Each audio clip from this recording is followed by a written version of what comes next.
लेकिन कभी भी ऐसा क्राइसिस नहीं आया जो आज है। एक आदमी के फैसले से,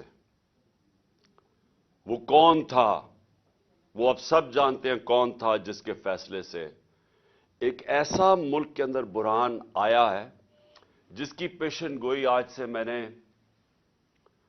7 महीने पहले कर दी थी। वो इसलिए नहीं कि मुझे कोई अल्लाह ने गैब का इल्म दिया है, क्योंकि मैं पाकिस्तान की तारीख जानता हूं और मैं ये खास तौर पे ये जो दोनों जमातें जिनकी लीडरशिप के ऊपर किताबें लिखी हुई हैं, इनकी करप्शन के ऊपर, इंटरनेशनल अखबारों में इनकी करप्शन लिखी हुई है। सिर्फ यही देख लें कि इन दोनों ने एक दूसरे के मुतल्लिक क्या कहा है। 20 साल ये एक दूसरे को चोर कहते रहे और दोनों ही सच बोल रहे थे। इनकी गवर्नमेंट 90 की दिहाई में 2-2 दफा करप्शन में गई। तो जब ये 2 करप्ट खानदान ऊपर बैठे थे, तो आप याद रखें कि हिंदुस्तान 90 की दिहाई में पहले हमारे से आगे निकला।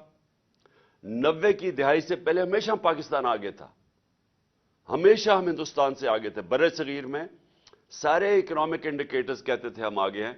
डॉक्टर इशरत हुसैन ने अपनी किताब में यह लिखा हुआ है। लेकिन 90 की दिहाई जब इन दोनों की पार्टनरशिप लगी, तब से पाकिस्तान पीछे रह